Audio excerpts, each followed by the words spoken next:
Good morning, everybody. Sometimes I'm glad I'm seeing people in the comment phase. Otherwise, I just feel like I'm sitting here talking to myself like I normally do. Well, anyway, thank you all for tuning in. We're going to jump right in. Today, we're going to talk about chartering in New England. And just to make sure, can everyone hear me? Because, like I said, I'm talking to myself. So just someone in the comments section, make sure that I'm coming through loud and clear. If I don't hear anything, I'm going to say all good. Anyway, um, what we're going to do is we're going to take a boat from a yacht from New York all the way up to Bar Harbor, Maine today, and I'm going to go over kind of what I do to prepare some materials that I use, and then we're going to jump right into the itinerary. So anyway, let's start. We're going to jump right into this. And welcome to New York to Bar Harbor. And before we start the itinerary, I'm just going to talk a little bit about a few things that are near and dear to my heart. First of which, of course, is me. And who am I? Well, anyway, I've been privileged to run some of the best super yachts on the planet. I started driving boats in New England when I was 18, actually running the Highline ferries from Hyannis to Nantucket and Martha's Vineyard. I then got into yachting. I've run boats in Europe, the South Pacific, here in New England, Bahamas, all over the place. And I like to share a lot of my knowledge, and especially New England, which is near and dear to my heart. A couple of weeks ago, I did Greece. That's up on the Worth Avenue YouTube channel if you want to see it. Now, before I jump into the itinerary, I'd like to talk a little bit about kind of my philosophy behind chartering and really what we do as an industry. And I post this picture because this actually I took, this was on the aft deck of New Vita at a charter that we did in New England. We start, and I'll get a little more about where we start the charters. But anyway, so this was at Hyannis Marina, and we had a woman on board that she was a ballerina, but suffered from rheumatoid arthritis. And one of her kind of bucket list things was to get to the ballet one last time. So she physically couldn't go. So we actually bought the ballet to her. And creating those moments and creating those experiences is something that we're really privileged to do. And I like to call that kind of the perfect customer journey. And I'll talk a little bit about owning that journey, literally from the time that they leave their house to the time that they arrive on board the boat. And I believe the more that you can control that experience, the better frame of mind they'll be when they actually get there. So knowing what limo company is taking them literally from their house to the airport, are they flying private? Are there little things that you can do to make that part of the voyage smoother and to stay on top of that voyage, because you never know what, like, if their luggage is going to get lost or the weather or what's going on in their lives. And the more that you can know about that, the better that you can actually really service the customer. Now, a couple of stories that I like to tell about kind of what we do. And I said this on the Greek webinar that I did. I used to joke, it's not like what we do is, it's not like we're curing cancer. And my attitude changed specifically after I had a Russian client on board. Again, this was in New Vita in Europe years ago. And he was sullen and gray when he got on. And about 3 days into the charter, I asked him, is there anything that we're doing that, is there anything on your mind? And or anything that we could be doing better? And he goes, no, he says, it's not you guys. It's just that when I get back to work, I've got to lay off 20,000 employees. And this guy ran the largest car factory in the world. He had 350,000 employees. And it really bothered him that he was going to have to let 20,000 of his workforce go. So we killed it on that particular charter. We had tons of fun. He reconnected with his family. And at the end of that trip, he was tan, he was relaxed, and we're pulling into Monaco. And he said to me, he goes, I think I figured out a way to keep those 20,000 people employed. And it was right then and there that I realized that we may not be curing a cancer of the body, but we're definitely curing a cancer of the soul just by doing our jobs. Now, that's something that Disney or a good resort does, or the Four Seasons. They're great at decompressing people. But when we do that to our clients, who are the 1% of the 1%, that have their fingers on the pulse of massive industry, of government, that can make changes in this world that are positive, then you're doing something incredible. And that's really the attitude that I take towards this industry, towards this business, towards being a captain, towards being a broker, towards being a retail broker. Now, I show this picture of Manhattan because Manhattan's one of my favorite places to end a charter in, or to begin a private cruise. And I'll tell you the distinction about that in a second. But anyway, I did a charter years ago with Gina Robertson from Fraser, and she had a client, and he was a great guy, but he really ran us ragged. And at the end of that trip, we were tied up at Chelsea Piers in Manhattan, and I thought that was going to be it. They're going to go home in the morning. Well, anyway, I got a phone call that said, "Hey, can we go out for a cruise around Manhattan?" And I could have said no, but I said, "Sure, we'll be ready to go." So I got everybody up. By the time they arrived, they got on board. We left Chelsea Piers. We got out there, and it was a spectacular night. And we're anchored off the Statue of Liberty. Not anchored, we're just hovering off the Statue of Liberty with the view of Manhattan and the Brooklyn Bridge and those two. Anyway, the principal couple was up on the top deck. There was some champagne up there, and I said, "Cue the music," and we put on their perfect song, and I could see her starting to cry. And the reason it was significant for them is because, again, it's the devil's in the details. We had paid attention. Manhattan was where he started his career. It was where he met his wife. It was really where they started their lives. They had their first children in New York, and it was special. And it's special to a lot of our clients. Anil Thadani, who the owner of Latitude, same thing, said to me. He says, "I've always dreamed about cruising in Manhattan in my own yacht." This was an immigrant that came from India, started a company, and the rest, as they say, is history. It's the American dream. And that's what I think Manhattan epitomizes, is that American dream, and not just for Americans, but for everybody. And that's why it's really special, and the cruising around there is special. Charter wise, you can't start a charter, or talk to your charter managers about this, but most of the charters in New England are started. It's all Newport on the contracts. I'm not going to get into that, but just bear that in mind, is that the cruise that I'm talking about today ideally is on a private boat going from Manhattan all the way up to Maine. But yeah, there's reasons that charters do start in Newport. And again, talk to your charter manager about that for the captains on board. Now, the boat that we're kind of be using as an example that brokers, if you're watching this, is Cupcake. Cupcake is a vessel that Worth Avenue represents. It's going to be up in New England. It's a great 132 West ship. It's got all the toys on board, 3 jet skis. Here's some of the specs, and when you watch this video again, you can see it. But anyway, it's for our purposes. It's a good boat. 132 feet, 8-foot draft. Does about 12 knots. As you can see, it's got the dreaded slide on board.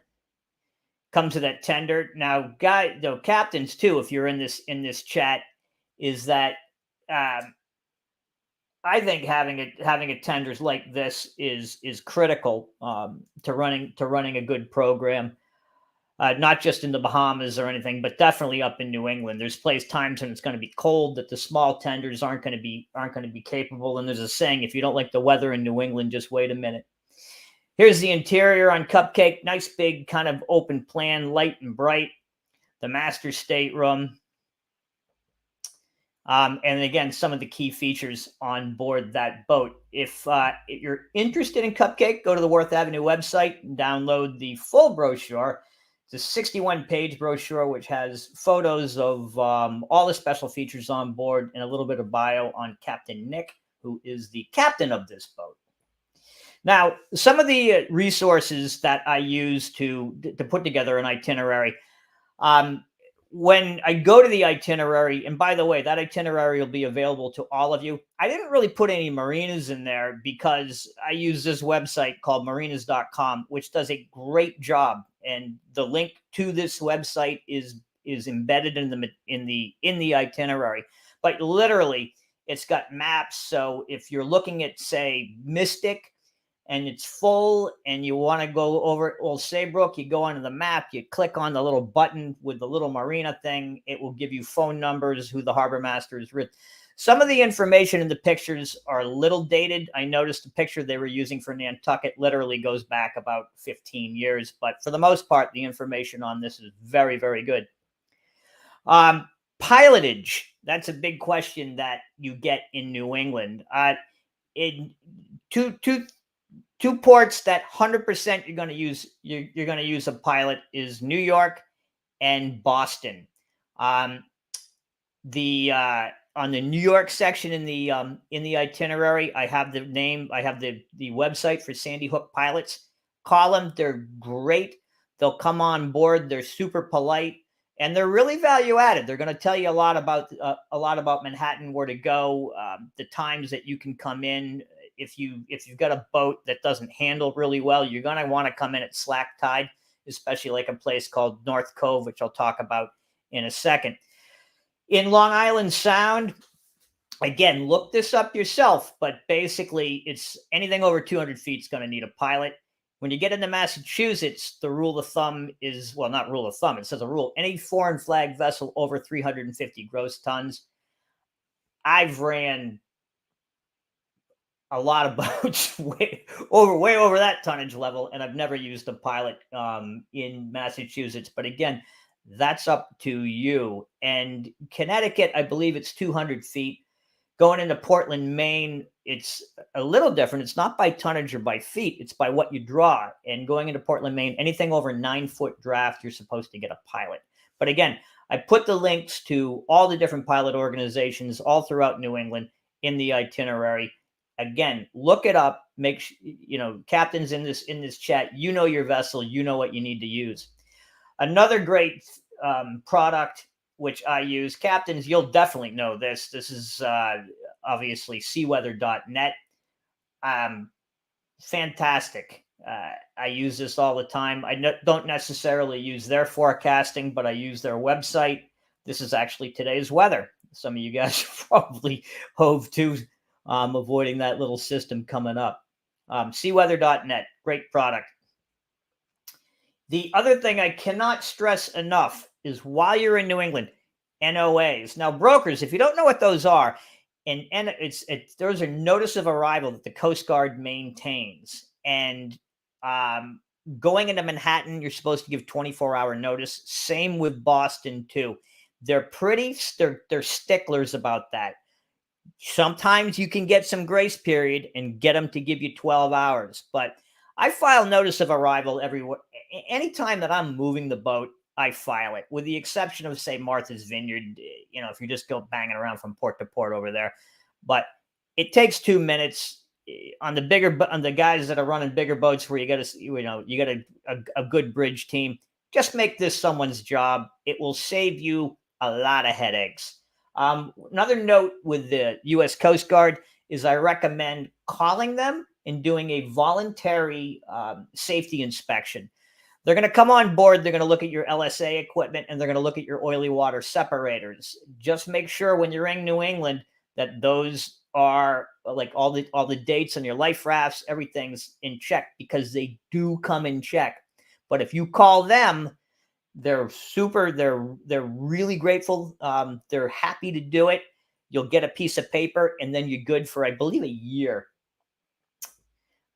Customs and Border Patrol. It's not like the old days where you can say, I couldn't get you on the phone or whatever. Go to the website, look at the regulations for where you're going to be moving, what zones that you're in. They're really good. The same thing like the Coast Guard. If you're transparent with them, they'll be transparent with you. Little note, though, this actually happened to me. If you got crew on board that have like a B1, B2 visa or whatever, visas that are good for 6 months, That's different from where they're stamped in on their passports. So they may only have 90 days. If you got crew coming in, make sure that when they get stamped in, they ask for the maximum, which I believe is 120 days. But if they stay over that, technically they're in violation, and that's a headache that you don't want. Now, up in New England, this is a new thing. This is a right whale zones.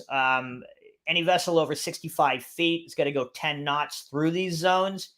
I don't really know what the how much they're enforcing this, but with AIS and everything, it's something that you don't want to be the first guy to get caught breaking this rule, and God forbid you want to hit a right whale. Anyway, put the website up in the itinerary. This is something that you want to keep in mind, broker, especially when you're doing your ETAs. That you don't, especially on the faster boats, guys that are doing like 25, 30 knots, that you do have to go 10 knots through these particular zones. Now, I didn't take on the itinerary, I don't cover the Cape Cod Canal because I go a little bit of a different way to Boston and Maine, but it does need to be noted. Cape Cod Canal is great. The traffic canal control is they're real easy to deal with, and pretty much just a couple of things you just got to remember. Vessels over 65 feet, you need to call canal control, and you can do that on channel 13. The zones are clearly marked on the charts where the VTS or variable traffic schemes are. So just know that. You've got phone numbers on here. You can call them. You got any questions. They're very, very good about getting back to you. And a little bit about Woods Hole. But prior to Woods Hole, I just want to go over this right here. If you're cruising in New England, you need a copy of Eldridge Tide and Pilot book. More information than you'll ever use, but that to me is standard equipment. It's also a really good read in a lot of respects. Now, Woods Hole is a cut that goes from Buzzards Bay into Vineyard Sound, and it can be particularly treacherous. It's often foggy, you get a lot of traffic, and you get a lot of current. To give you an idea how much current is, that's the tide ripping through there. And those buoys, those are big buoys, and sometimes they're laid right underwater.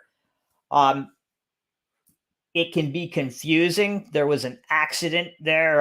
If some of you recall the boat Cocktails, that happened at 1 o'clock in the afternoon in relatively good visibility.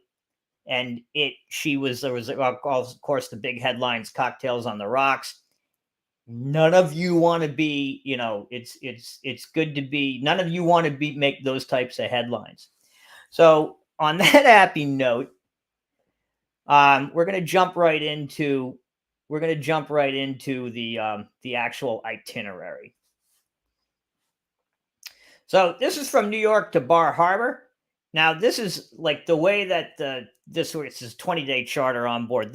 20 days is a brutal itinerary for this trip. So I kind of just put it up. I just kind of put it together. Of course, you'll go at your own pace. These are just basically 20 different destinations. And this is linked. This charter itinerary is linked to will be linked in the descriptions on YouTube. If you guys signed up, you'll get this.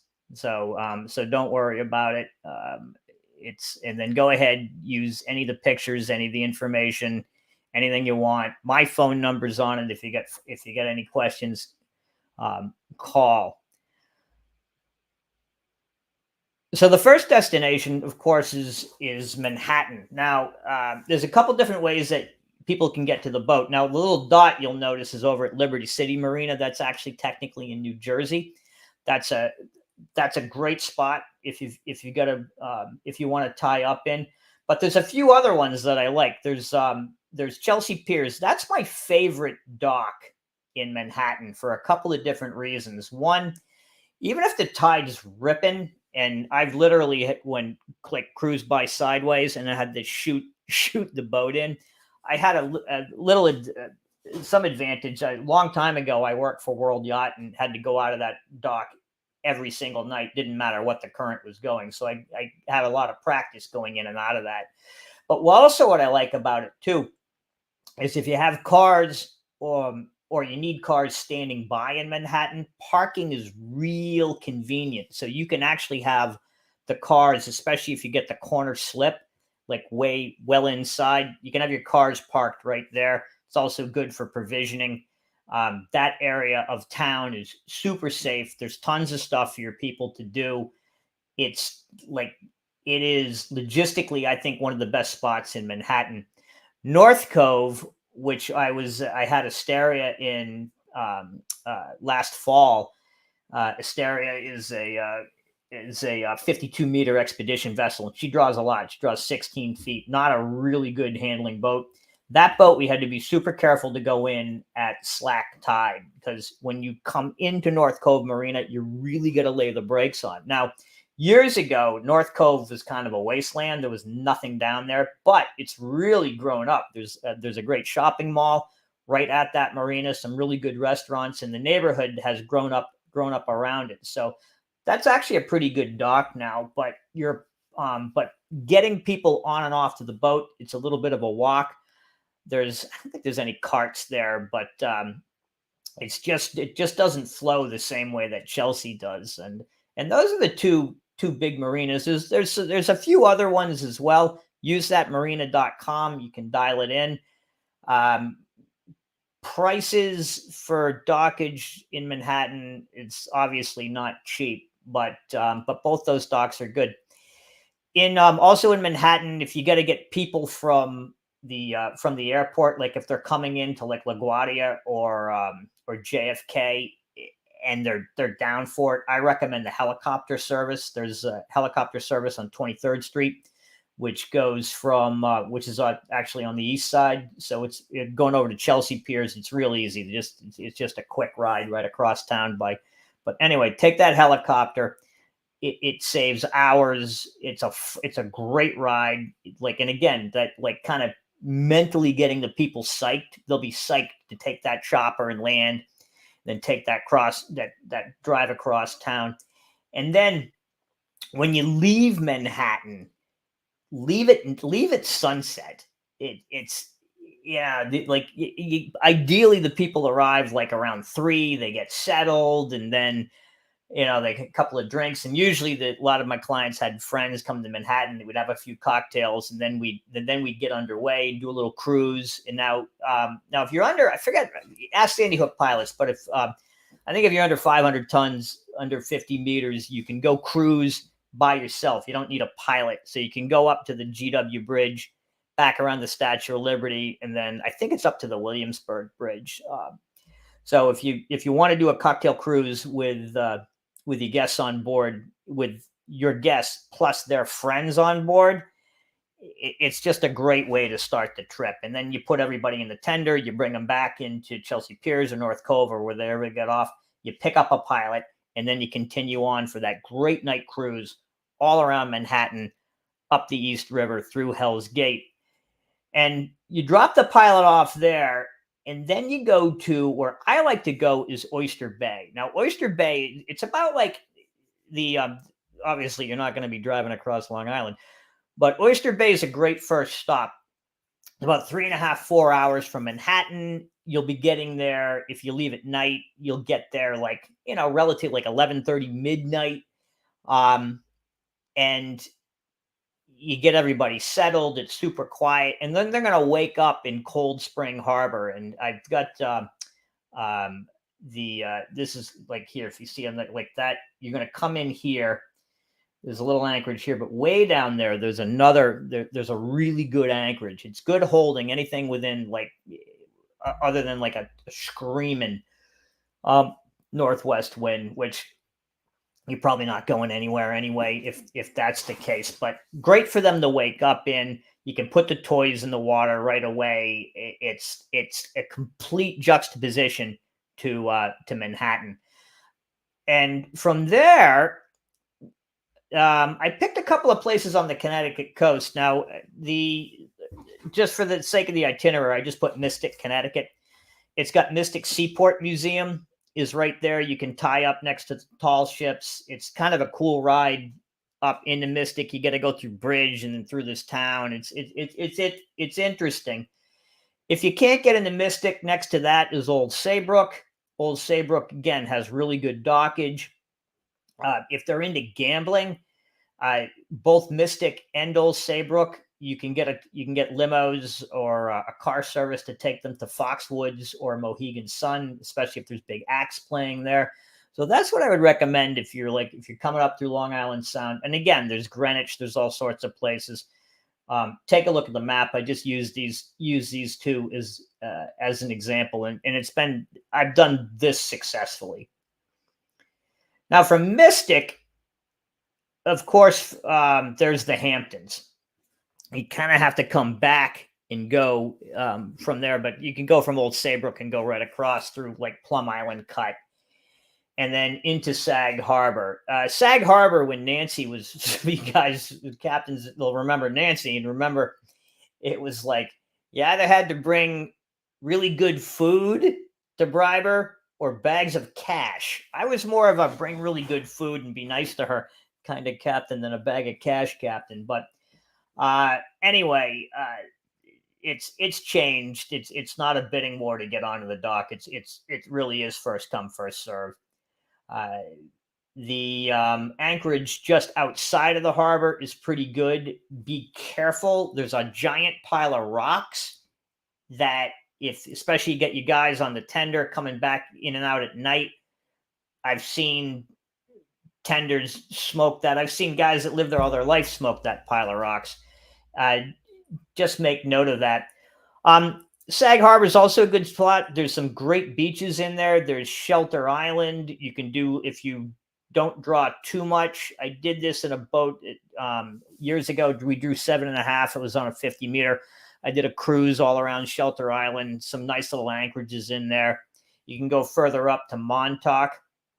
If the weather's crappy, this is also a great place to hang out as well. And there's a couple of cool day trips that you can do. There's like the Jackson Pollock Museum. Some of the best restaurants are around or both in Southampton and East Hampton.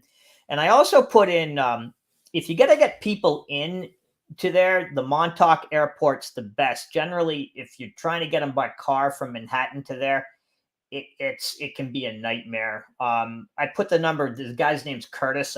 He's a private pilot. He flies planes out of Southampton. If you can put him on a plane, put him on a plane. They can fly into Southampton. They can fly into Montauk. That's how I would get people in and out. Now from Sag Harbor, we're going to go over to Block Island. Block Island, I never had much use for Block Island, frankly. I found it boring. But some of your guests might say, hey, I want to go to Block Island. And you're going to go, okay. And you're going to bring them there. It's like on the stuff that I ran, I'd usually anchor out, throw them in there. They would go, they'd walk around the island. They'd come back, send them in and out on the tender. They'd come back. And then we'd head off onto Newport. You're going to get just note, you do get a pretty good swell from Block Island into Newport, but you're headed in the right direction, so it's going with you. But you can get some big rollers through there, and if you do get weather coming that way, it can get nasty particularly quick. Now, I'm going to assume that all of you are familiar with Newport, Rhode Island. So the sailing center of the U.S., home of the America's Cup, Newport shipyards there. You've got Portsmouth, so you've got Hinckley right there. Excuse me, pardon me. Really good dockage at Goat Island, at Casey's. There's tons of places that you can. Newport Yachting Center. You've also got the New York Yacht Club for those of you that are members or your guests have reciprocity. It's a great spot. Fantastic provisioning. You've got everything from artisanal bakeries to farms there, and you're not going to have to go too far. If you're in any of these marinas, they're going to have a list of the places that you can provision. Also, too, if you're going to fuel, Bristol, Newport and Bristol, Rhode Island, are probably the two best places to fuel. That's where it's going to definitely be the most economical. Now from Newport, same. If I'm picking up guests here, I like to have them spend a day in Newport just so that they can go see the mansions and such, and then maybe go shopping and get a feel for the boat. But I like to decompress the guests, or just bring them, like, let them feel like they're going to a beach or someplace interesting. And I don't like to do too long a cruise after they get on board, and that's why Cuttyhunk's perfect. It's about 3 hours from Newport. There's a great little anchorage there. You can see the picture of the harbor. There was a 180-foot cruise ship that drew about 8 feet that was able to get in there and get to the dock. I haven't, I've done some stuff, but I never did that on that boat. It was just the risk versus reward for me just wasn't there when I could anchor right out. Now they also have something pretty cool too. They got a raw bar boat, and every day, so you call your order in, and then at 5 o'clock it comes out and delivers oysters, and they'll shuck them for you right there. It's great. It's got some great beaches. There's a few there's like some World War II forts on there. It's just a fun, really nice little spot, and I've stayed there for the day. I've stayed overnight there. I got a pretty funny story about a great white shark in that harbor, but anyway, another time. We've also got Cuttyhunk and Vineyard Haven. From Cuttyhunk we go over to Martha's Vineyard. It's a short hop. Now it's showing you that there actually is a cut between the little islands there. Again, on the tender, fine. On the big boat, you're going to have to go around, back up Vineyard Sound and into Vineyard Haven. Now, Vineyard Haven is really the only spot on Martha's Vineyard that has a decent dock. That's normally where I've docked. I put the biggest yacht I ever docked there was a 180. I had to actually go across 2 docks to do that. The old dock master, Josh, used to let me get creative. I've actually med-moored off that face dock. Again, it's tight. You can talk to them about med-mooring if you guys are comfortable with it, and they say they've only got 30 feet of dock. Just say, well, can I med-moor? And they might go, yeah, and they'll let you come in. So talk to them about that. Now, there's the other dock there is Packers. They have a dock where cruise ships come in. Packers Marine, again, that's on that marina.com website. You can call Packers. That's really hit or miss. Vineyard Haven Marina is really where you want to be. Now, I like to base out of Vineyard Haven and rent cars. There's a budget rent-a-car right behind the marina. There's also a little West Marine there too. And from Vineyard Haven, there's probably the least amount of traffic to get in and out of. So if you want to take your guests to like Gay Head or Menemcha or a lot of the other towns on there like Chilmark, it's the best place to do. It's the best to do that by land. You can always have the tender meet them there, but the weather can change pretty quick on you. And I've been burned a few times where I put them in the tender and then it's just a miserable ride. And then I got to put cars to get them back to the boat. It's easier if you just have the cars standing by. It's not that much of an expense, and you'll save yourself a lot of headache when the weather turns bad on you. Now, another place to go on Martha's Vineyard is Oak Bluffs. Oak Bluff is where the high-speed ferry comes in and out. If you guys need supplies from Hyannis or the mainland, need supplies, Hyannis is the best place to bring them in and out of. Woods Hole is where the car ferry comes in and out of, but logistically, it's not as good. There's another ferry out of Falmouth called the Island Queen. Actually, I did not put that in the itinerary, but you can find that. But the Steamship Authority and Highline are both on this itinerary. There's really no good dock for anything above 100 feet. So you're going to have to anchor outside. But again, I don't recommend anchoring off Oak Bluff. I recommend taking a car into Oak Bluff. There's some cool things in there too. There's the whole village with gingerbread houses and such. And there's a one of the United States oldest carousels there, called the Flying Horses. It's good if you have kids. Now, the real kind of I guess would say the fanciest part of Martha's Vineyard would be Edgartown. Edgartown has a really good anchorage just off of it. You're not gonna get a dock in Edgartown. So I would say that if you want to go to Edgartown, plan on being at anchor and then tendering in. Now, the two best places to pick up and drop off are at the Edgartown Yacht Club. So if you've got reciprocity, if you're with Edgartown, or you can call them up. And I think, not sure if the New York Yacht Club has reciprocity, but anyway, call them up and see if you have reciprocity, if you could use that dock. That's the picture that I put in there. But right next to the Edgartown Yacht Club are the town docks where you can drop on and off. They actually have like a little, like if you got to leave your tender there for a while, there's like a little parking thing that you program in how long you want to be, but you can pick up and drop off there. And there's also harbor launches too that come in and out of that. You just got to be aware that you don't take their slips. It's also where a lot of the movie Jaws was filmed, on Martha's Vineyard. So there's a lot of Jaws lore there. I always like to, if you get a movie screen, when you're at anchor over Martha's Vineyard, put Jaws up in the big movie screen before they go into town, because they'll recognize a lot of stuff from the movie. Now, from Edgartown to Martha's Vineyard, over to Nantucket. So there's two ways that you can go. You're seeing a straight line here on the thing, but there's a way you can go up through Cross Rip Channel and then down. But there's another way, and if you look at your chart, you can go down through Muskeget Channel, which is the channel between Nantucket and Martha's Vineyard, and then kind of cut along the beach by Tuckernuck and Muskeget Island, and then right into Nantucket. It's a really pretty run.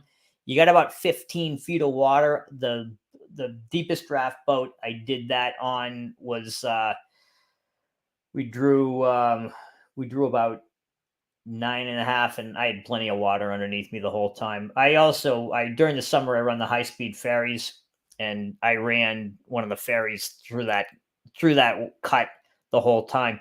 And when you've got a lot of fog in the middle of Nantucket Sound, cutting down alongside the beach down there, it's beautiful. And I saw a baby humpback. You'll see seals. It's a prettier ride.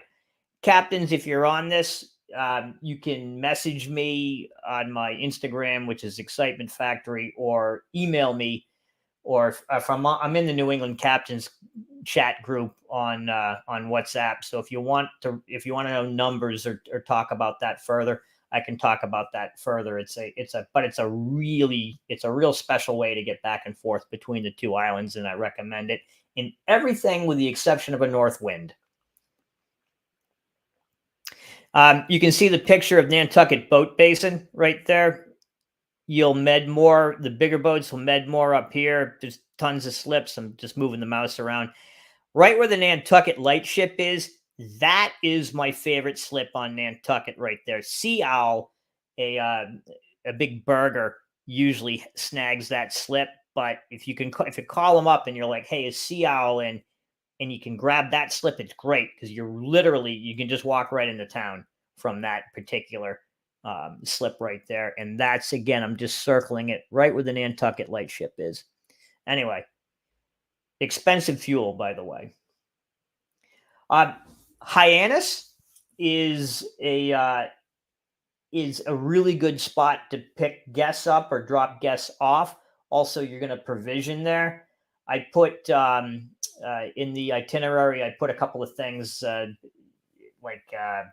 there's a limo company. Also, too, there's a really good florist called Bee and Blossom.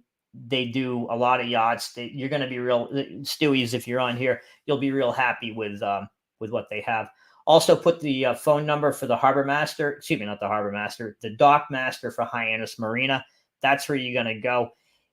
If you got the draft, 11's pushing it going in and out of there. High tide, you could probably get 12.5. But anyway, Wayne Kirker is the owner of Hyannis Marina. He says he can fit a 220 in there. Like he's kind of got it figured out. I'd be like, nah.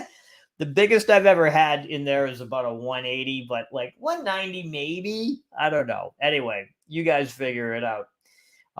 It's a great spot. Now, I kind of went Hyannis to Great Point, but actually what I would really do would go Nantucket to Great Point. Now, Great Point is right on at the very tip of Nantucket Island, and you get a ton of seals on that beach. It's a great beach, but in a southwest wind, it's flat calm right behind there.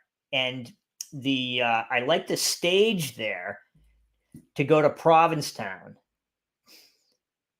and I run right up the backside of Provincetown. And if you get underway at like just as the sun's coming up, like 7 o'clock, you're going to go through here. And by the time you're up here, the fog's going to burn off. And that's when the whales are going to start to arrive. Now, Stellwagen Bank is right around here. I'm circling that on the chart. But this whole area right here is just rife with whales, seals. I've seen tuna. I've seen a lot of different things. And this picture, I actually took this picture from the Provincetown Monument a couple of weeks ago. And this shows the new docks that are built there. Scout, the big expedition vessel, based itself a lot out of Nantucket and Provincetown last year. You can fit some big boats in here. There's also just to the right is a really good anchorage. And then from Provincetown, this is kind of a bit of a circuitous route, but normally I would just take a straight shot right across. It's also another great time to do whale watching. That run to Boston. Call your pilot, get your pilots ahead of time. Make sure you file your NOAs ahead of time as well. It's a real pretty trip into Boston. I recommend coming into there like late afternoon. The docks in Boston, you've got Constitution, which is good. Fan Pier, which I really like. This is the picture. You can't see kind of the program chopped off the bottom. But that was a picture of Nuvita, and I had her med moored on the face of Fan Pier, and we stayed there all summer and ran in and out of there all summer. If you're going to base out of Boston, you can have the pilots will come on board. And they'll do I think it's $400. They'll come on board if you want to do a harbor cruise and cruise around the islands and such. And they're all good guys. I think there's 9 Boston pilots. I've had most of them, but they're all good guys and they're value added. The biggest thing I've had in Boston, I had an 80-meter Fed ship that I took out of there, and again, it's a shipping port, so there's plenty of room, and there's a lot to do up in Boston as well. Great restaurants. You've got the North End. You've got so much history. If they're baseball fans, there's Red Sox. I mean, on and on and on. A quick internet search will reveal tons of stuff to do in Boston. And again, you can actually, and to get to the airport, you take your tender, go from, say you're at Fan Pier or Boston Harbor Hotel, you can literally run it right over to the Hyatt, and they're right at the airport. So, and there's a casino now there too called Encore, which does have a dock as well. From Boston, just north of Boston, don't forget there's Salem and Gloucester as well. Both great places to go and hang out if you got to kill a day or two. They're pretty interesting. You can go into Salem. Salem's a lot of fun. Yeah, I would say bring people. The Gloucester's a little more, not as much stuff to do. Salem, if they want to go there and see the witches and go to all the stores and stuff, and there's the Peabody Essex Museum is there as well too. That's good. But anyway, but we're not going to go into that. But we're going to go straight to Portland, Maine.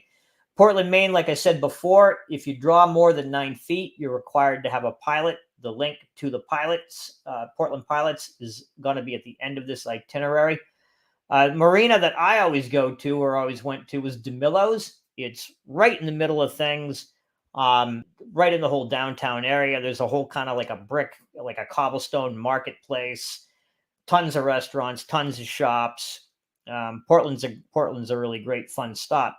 Now in Portland Harbor, there's some really cool islands. There's Fort Gorgeous, which is a Civil War fort. You're going to see that as you go by.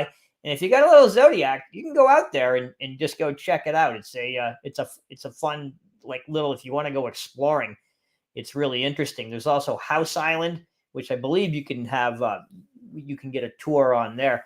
But one of my favorite little spots, and this is such a great cruise, there's an anchorage nearby too. It's called Diamond Island. And you can either take your tender, if you got a good sized tender, or take the big boat, do a cruise through all these little islands up to Shebag Island, around Cliff Island. On Cliff Island, you're actually going to see there's a big tower that's a submarine spotting tower. There's tons of history, tons of cool cruising. And on Diamond Island, they have a really good restaurant in Little Marina. You call, make a reservation. It's special. They can spend a day out on that island if they want. They can walk around. There's kind of cool military forts. It's neat. Now, on the island behind it, there's a little island called Cow Island, and you'll need a dinghy to get onto that.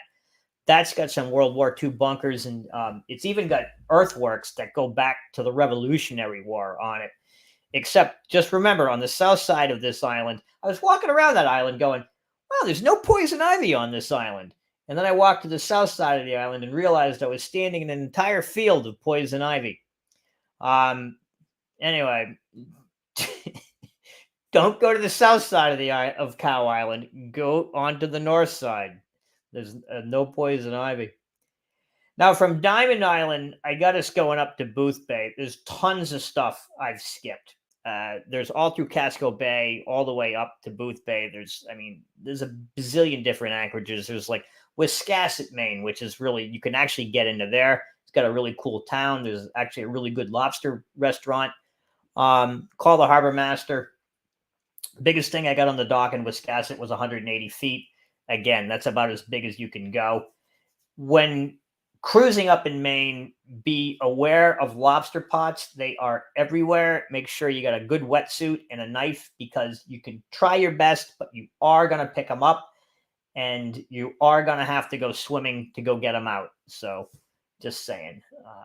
Anyway, Booth Bay Harbor, the dock there is Brown's. Nice dock. There's a great little inn called the Thistle Inn. It's just a cool Maine town. And then from Booth Bay Harbor up into Acadia National Park, specifically Somes Sound. Now, Somes Sound is one of the only natural fjord on the east coast of the U.S., and it's pretty cool. And I actually I've gone down there. If you're gonna put the toys in the water, it's a great spot to go. You can tube, water ski, put the jet skis there, and at the very end of Somes Sound is there's a gallery and a bookstore. You'll see a little dock. Go there with the tender, walk up the dock, cross the street, and there's a little gallery and a little bookstore. It's just something fun to do.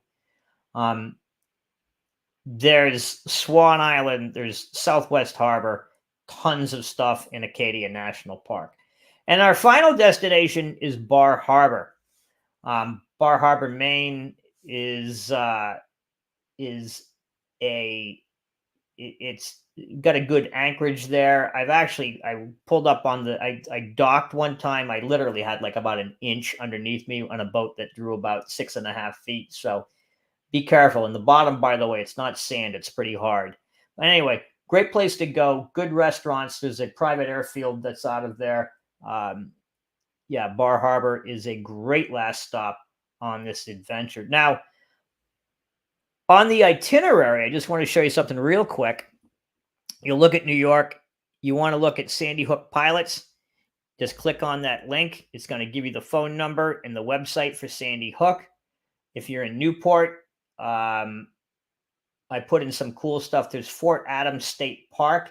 If you want to do an event with these guys, you'll see them as you come in. You can actually rent that whole place, or you can have you can do dinner in the old where they actually had the old cannons out, and the acoustics in there are really wild. It's also a great place to shoot fireworks. They'll let you shoot fireworks off there, and at sunset they'll even bring out the big cannons and let you shoot those too. Nantucket, you need Cape Air, the High Line, the Steamship Authority, and then some restaurants and a few other things that I just recommend that you look at. Here's on Diamond Island. Here's the Diamond Edge restaurant and marina, and they're always good to call. Make sure you get reservations for that. So, yeah. So basically, I just saw seeing a quote there for. I'm gonna post this. Is Nate? You're 100%. You're 100% right. Is definitely go through Quixhole. So the does anyone have any questions? Please put them in the comments. That's it. That's really just basically about it. I don't want to take all your time, but if anyone, 115 Brooklyn is a nice marina. If anyone else has got anything to say or anything, please let me know. These videos are going to be posted.